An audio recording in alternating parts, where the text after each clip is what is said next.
I woke up at 3:17 a.m. because my dog was growling at the corner of my bedroom. Not barking, growling, low and guttural, like something primal. The strange thing was, it wasn't my dog. My real dog died last year. This one was black. Pitch black, darker than the shadows around it, with eyes that weren't glowing or reflective like you'd expect in the dark. Just empty sockets that seemed to suck in what little light my nightstand lamp gave off. I froze in bed, clutching my blanket to my chest like a child. My brain kept trying to rationalize. Sleep paralysis, a lingering dream. Maybe I was still asleep. But the thing shifted its weight, nails clicking faintly on the hardwood, and then let out a sound that wasn't a growl anymore. It was a voice.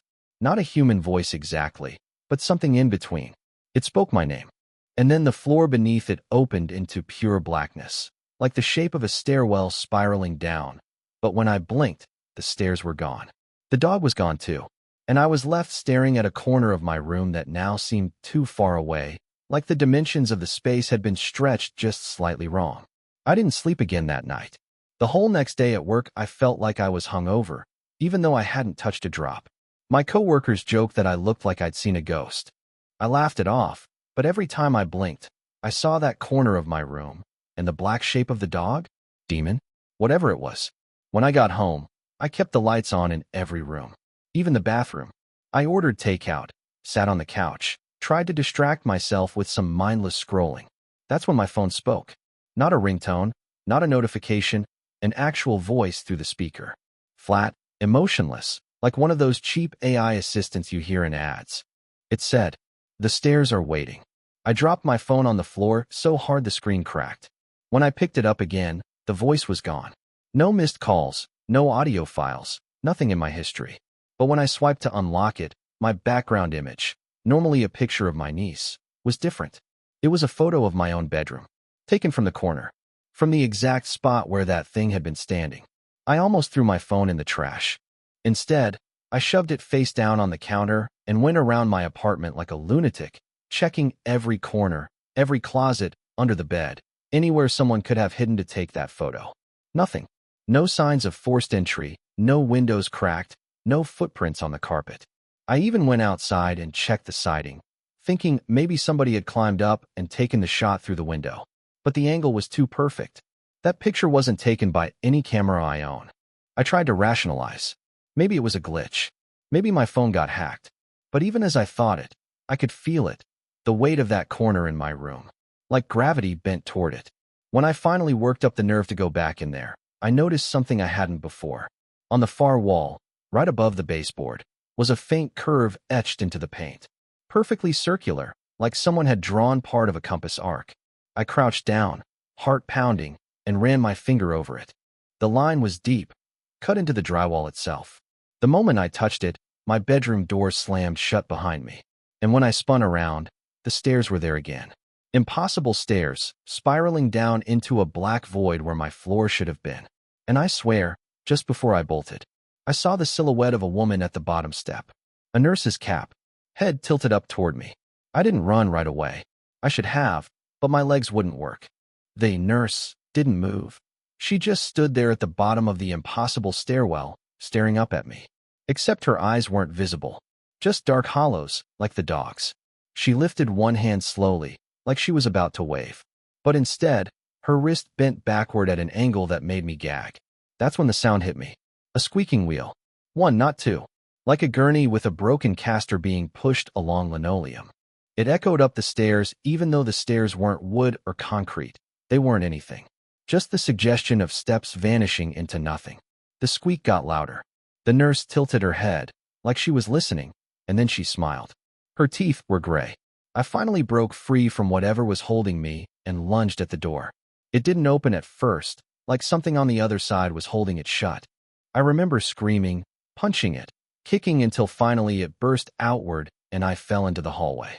When I looked back, no stairs, no nurse, just my perfectly normal bedroom with that faint circular etching still carved into the wall. I didn't sleep at home that night. I drove aimlessly until I ended up on an old county road about an hour away. I figured I'd park somewhere public and just nap in the car. That's when I saw her again, the same nurse, walking down the shoulder of the empty road. I almost drove off the road when my headlights hit her. It was the same figure. White uniform, old-fashioned cap, arms hanging stiffly at her sides. But out there, on that empty rural road, she looked even worse. Her skin wasn't pale, it was gray, almost the same color as the cracked asphalt. She didn't flinch at the high beams, didn't even blink. For a split second, I thought maybe she was just a woman in a costume, maybe some messed up prank. But then she vanished. Not like she ducked into the trees. She simply blinked out of existence the second my tires passed the spot where she'd been. I slammed the brakes, breathing so hard I felt dizzy, and checked the mirrors. Empty road. No one. But when I looked forward again, she was standing in front of my car. Closer this time. Her mouth was open wider than a scream, but no sound came out. I could see the inside of her throat, black and endless, like it went down farther than it should have. The squeaky wheel sound started again, this time circling my car even though there was nothing visible. I locked the doors, gripping the steering wheel so hard my knuckles split open against the leather. And then, silence. She was gone. I don't remember much after that. Just driving until dawn, every radio station reduced to static, GPS refusing to load. By the time I got back home, I was convinced it was some sleep-deprived hallucination, until I stepped into my apartment. Because there, in my living room, was a trail of wet footprints leading from the front door to my bedroom. Bare feet, too small to be mine. The footprints stopped at my bedroom door. I stood there in the hallway, clutching my keys like they could do anything, trying to decide if I should call the cops. But what would I say? Hey, officer, a ghost nurse broke into my place and tracked water all over my floor. I pushed the door open with my foot. Empty, but something was wrong. The dimensions of the room didn't match. My bed was still against the wall, the dresser in its corner, but the space itself felt bent. Like when you try to stitch fabric that doesn't line up.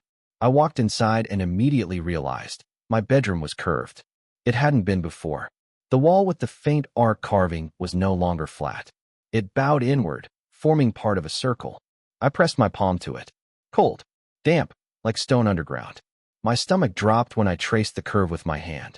It didn't stop. It continued, gently sweeping until I realized my whole apartment had changed. Every room now connected in a ring, doorways leading to the next in an impossible loop. I tested it. Walked from the kitchen to the living room, to the bathroom, back to the bedroom, over and over. No exit door. My front door was gone. By the fifth loop, the hallway light burned out. The air got heavier. And then, halfway through the sixth loop, I noticed the staircase again, spiraling down from the bedroom corner, blacker than anything I'd ever seen. Something was climbing it this time. Not the nurse. Not the dog. Something bigger. At first, all I saw was a hand. Long, gray fingers with nails like splintered glass gripping the edge of the step. The skin stretched too tight, veins like black wire. It pulled itself upward slowly, like it wanted me to watch. I backed into the hallway, but every step just curved me closer to the stairwell again, like the house was funneling me toward it. The head rose next. Not human. Too elongated, like a skull dragged out by hand. No eyes, just twin hollows, deeper than the sockets of the nurse or the dog. They seemed to pulse, like they were breathing. When it opened its mouth, the sound wasn't a roar. It was static, like a broken radio signal bursting through every device at once. My phone on the counter lit up, cracked screen glowing, and the same AI voice whispered, "Follow the stairs." I tried to run, really tried, but the house wouldn't let me. Every door I opened brought me back into the circular loop, always feeding me toward the bedroom, toward the stairs. The thing's torso was visible now, ribs sharp as knives. It moved like it didn't have joints, sliding, twisting, jerking in bursts of motion that didn't match the sound of its body scraping the steps. I grabbed a chair from the kitchen, swung it at the wall, trying to break through.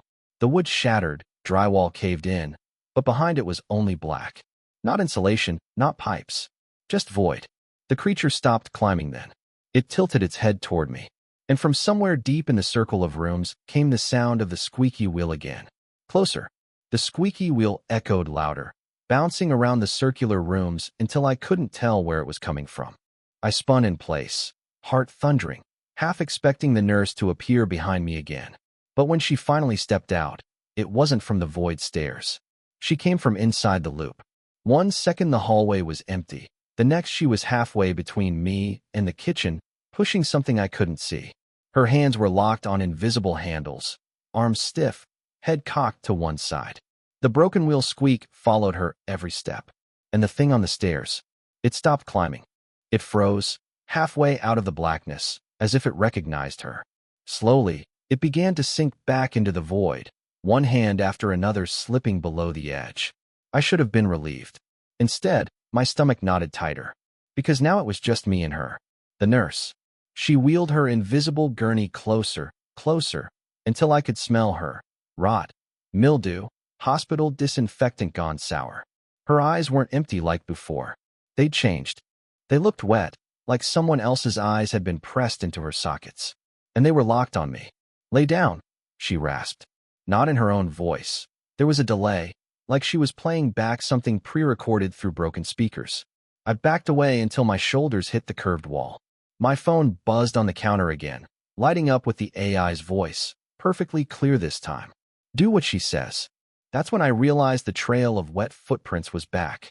Only now, they weren't leading into the bedroom. They were leading toward me. I couldn't breathe. The nurse stood in the hallway, motionless now, waiting. The footprints glistened at my feet, fresh as if someone had just stepped out of water. I bolted the other direction, through the living room, but the circle only dragged me back around. Every door, every corner bent me closer to her. And the AI voice, my phone, my TV, even the microwave, started speaking in unison. "Downstairs, downstairs, downstairs." I clapped my hands over my ears, but it didn't stop. The words were inside my head, vibrating my skull. When I rounded the curve for the third time, she was gone. The hallway was empty. For a heartbeat, I thought maybe I'd broken the loop, until I saw the gurney. Not invisible anymore. Rusted metal, the mattress soaked through with something black. Straps dangled off the sides, wet and dripping.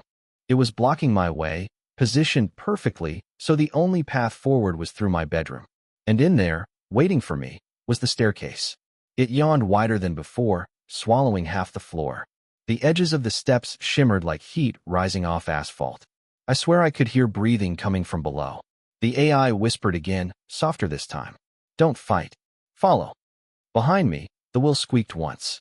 Just once, sharp and final, like a warning. I knew I didn't have a choice anymore. So I stepped onto the first stair. The stair gave under my weight like it wasn't solid, spongy, almost alive. For a second I thought I'd fall straight through, but it held, trembling like muscle under skin. I gripped the wall, except there was no wall anymore. Just the curve of the void, swallowing light. One step. 2. 3. The air thickened with every descent. My ears popped like I was plunging underwater. Somewhere below, something metal clanged, followed by the faint rattle of chains. When I looked back up, the doorway to my bedroom was already distant. Too distant. I'd only taken maybe 6 steps, but the room looked miles away, shrinking with each breath. That's when I noticed the carvings. On the stair risers themselves. Words, scratched deep into the black material. "Help me. Don't look at her. Stairs never end." My chest tightened, and then I heard footsteps above me. Slow, deliberate, following. Not the nurse, heavier, more uneven. I froze, straining to listen. The sound stopped too, as if whatever it was didn't want me to know it had noticed me. I hurried down faster. 10, 20 steps. It didn't matter. The bottom never came. Only the black stretching deeper, always deeper. Finally, I looked over the edge. And that's when I saw them. Hundreds of pale faces pressed against the walls of the void, eyes wide, mouths open in silent screams. The faces weren't carved. They were alive. I could see the glisten of spit on their teeth, the twitch of eyelids, the way their skin strained like they were pushing through plastic. They opened and closed their mouths in unison, soundless, until a ripple moved through them like a wave. Then the whispering began. Not words I could understand, just 1,000 voices layered on top of each other, like a swarm of insects. The sound burrowed into my skull, made my teeth ache. I stumbled, nearly losing my footing, and caught myself on the rail that hadn't been there before. A cold iron bar, slick with something warm. My hand came away red. Blood. Above me, the footsteps started again. Faster this time. Heavier. I glanced upward and saw movement. Something huge leaning over the stairs, but the darkness clung to it like tar. I couldn't make out a face, just the outline of arms too long, bending wrong, reaching. The whispers from the walls grew frantic. Don't look. Don't look. Don't look. So I didn't. I kept my head down and moved faster, nearly tripping over myself as the void pulsed around me. That's when I smelled it. Disinfectant, rotting bandages. The nurse. She was on the stairs below me now, waiting. Her gurney angled across the steps, straps hanging open like eager hands. And behind me, the thing from above kept coming down. I was trapped. I froze halfway between them. Above, the thing dragging itself closer, joints cracking with every step, its shape too big for the staircase, but still fitting somehow, folding wrong to make room. Below, the nurse, hands resting on the gurney rails, tilting her head like she was listening to something only she could hear. Her eyes glistened in the dark, two wet marbles. The voices in the walls shrieked all at once. Don't look at her. But she wanted me to. I could feel it. That pressure behind my eyes, pulling my gaze toward her. The iron rail at my side pulsed in my grip, beating like a second heart. My vision swam. The AI's voice buzzed faintly from my pocket. Choose. I don't remember making the decision. My body just lurched forward, down toward her. Her smile split too wide when she saw me coming. She dragged the gurney to the center of the stairwell, blocking me completely. Straps dangling, glistening, twitching like they were alive.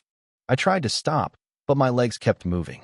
Like gravity itself bent toward that slab of rusted metal. The thing above let out a roar of static so loud the stairs shook. Chips of black stone fell away into nothing. The nurse raised one finger and pressed it to her lips. Shoo! And then, without moving her mouth, I heard her voice inside my head. Lay down. My knees buckled. I dropped to the stair like a puppet with its strings cut. The gurney loomed in front of me, straps writhing like eels, edges slick with black fluid that dripped into the void. Lay down. Her voice pulsed again, pushing at the inside of my skull. My nose started bleeding. I forced my head to turn, just enough to glance upward. The thing above had almost reached me. Its arms bent backward as it pulled itself closer, joints snapping in bursts. The static roar shook the stairs with each movement. I was cornered. No escape. The gurney's mattress rippled like water. Faces swam across its surface, mouths opening and closing, their screams muted by whatever layers separated them from air. They weren't strangers. I recognized one. It was my niece. Her eyes bulged, lips mouthing words I couldn't hear.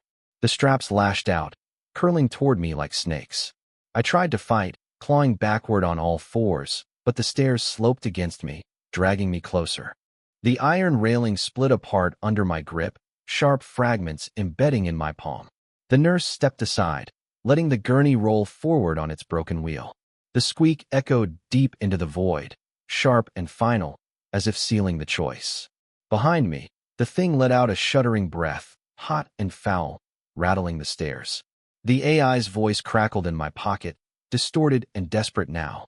If you don't lie down, it will take you standing. I couldn't do it. I couldn't lie down.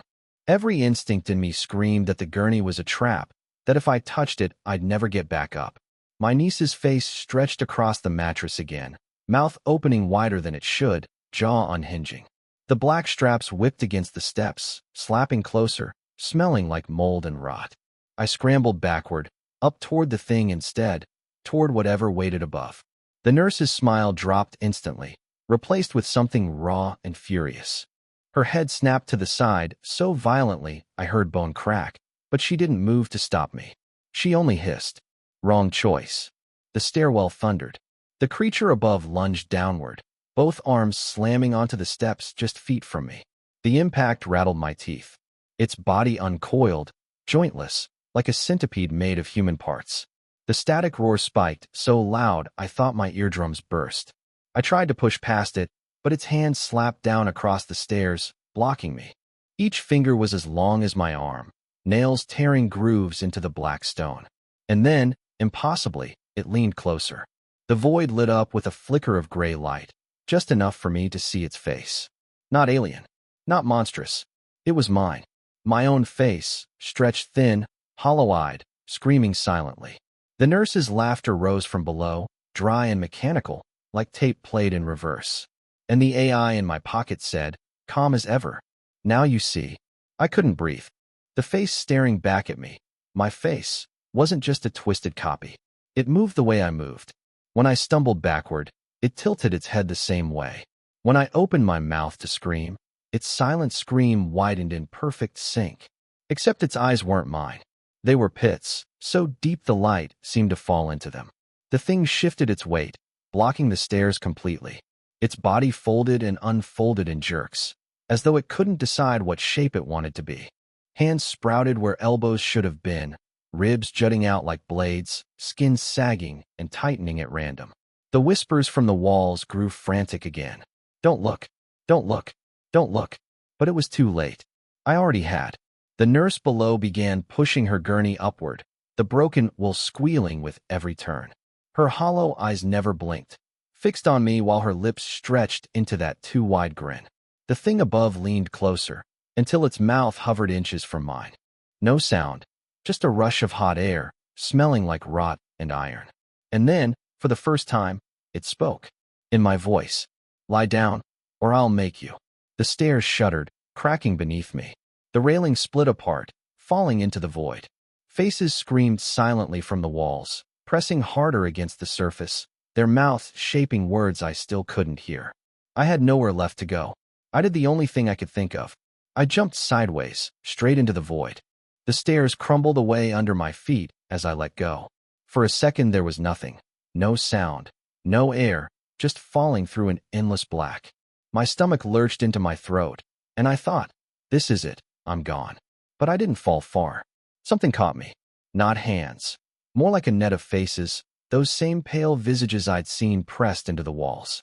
They wrapped around me, skin slick and cold, mouths opening against my arms, my throat, whispering in 1,000 broken voices. Not yours. Not yet. Not yours. Not yet. They pushed me, upward, hard. My body shot through the dark, like being spat out of water, and suddenly I was back in my bedroom. I crashed onto the floor, coughing, drenched in sweat. The walls were flat again.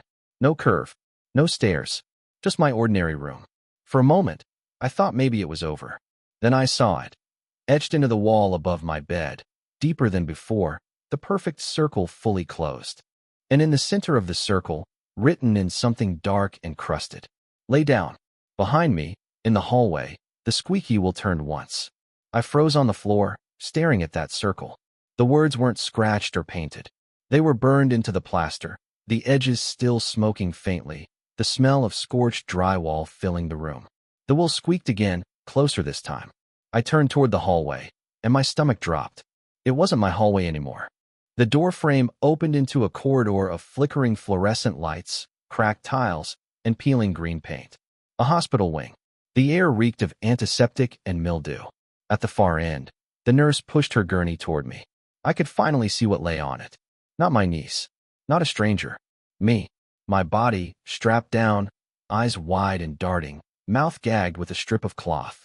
It thrashed against the leather restraints, but the nurse kept rolling it forward, that broken wool shrieking with each turn. I staggered back until my shoulders hit the circle carved into the wall. It was hot, almost searing, like it wanted to brand itself into me. My phone buzzed in my pocket, screen lighting up through the crack. I didn't want to look, but I did. The AI voice, in text this time, scrolling across the shattered glass. One of you must lie down. The gurney kept coming. My double's eyes locked on mine, wild with terror, as if begging me to choose. And behind the nurse, farther down the corridor, I saw a movement in the shadows. Something enormous, folding itself through the ceiling tiles, joints bending the wrong way. The thing from the stairs. The corridor trembled as the thing from the stairs dragged itself closer. Fluorescent lights burst one by one, showering sparks, leaving only the nurse's silhouette pushing that rusted gurney toward me. My double writhed against the straps, eyes bulging, veins rising against its neck. It looked like me, but more real than I felt. Like I was the copy. The whispers in the walls surged again, leaking through cracked tiles. Choose. Choose. Choose.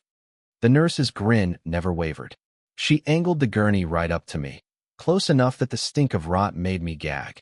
My double thrashed harder, muffled screams vibrating the gag. I pressed myself against the burning circle in the wall, feeling it sear through my shirt. My skin blistered, but I couldn't move away. The circle held me in place, branding me, claiming me. The AI's voice came again, but this time it wasn't calm. It glitched, fragments overlapping, like it was panicking. One must, one must, one must lie down. The thing in the shadows reached the corridor. Its bulk pressed into the ceiling, snapping tiles like bones, dragging itself with arms too long. My face stared back at me from its head, hollow eyes burning. The nurse shoved the gurney against my legs. The straps reached, curling, tightening around my wrists without touching them. My double met my gaze. Tears streaked down its cheeks. And for a split second, I knew. If I didn't take its place, it would take mine. The circle at my back flared white-hot. And something whispered, not from the nurse, not from the AI, not from the walls. It was me. Lie down. The straps snapped tight around my wrists. I screamed, thrashing, but they pulled with a strength that wasn't mechanical. It was hungry. My double convulsed on the gurney, eyes rolling back as if it felt every tug on me. Its chest heaved, veins bulging, like my pain was its freedom. The nurse leaned close, her rancid breath pouring over me.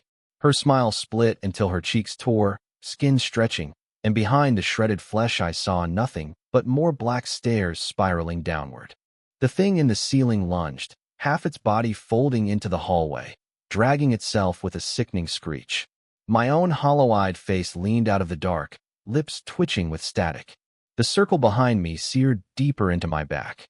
I could feel it carving through bone, burning me into its shape. The AI's voice shrieked through my phone, louder than everything else. One must take the bed.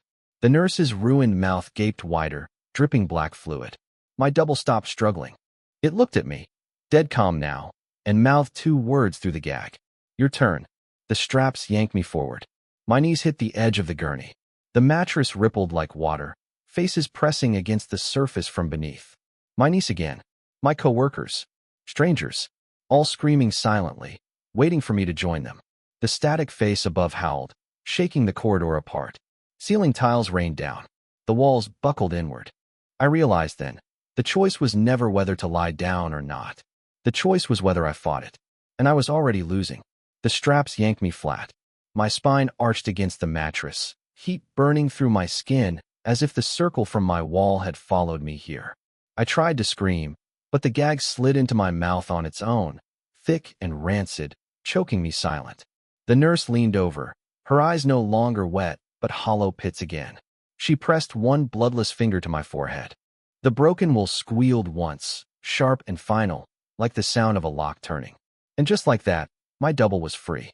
It sat up on the gurney across from me, the straps slipping off its wrists as though they'd never been there. It looked down at me with my face, perfectly calm, breathing steady.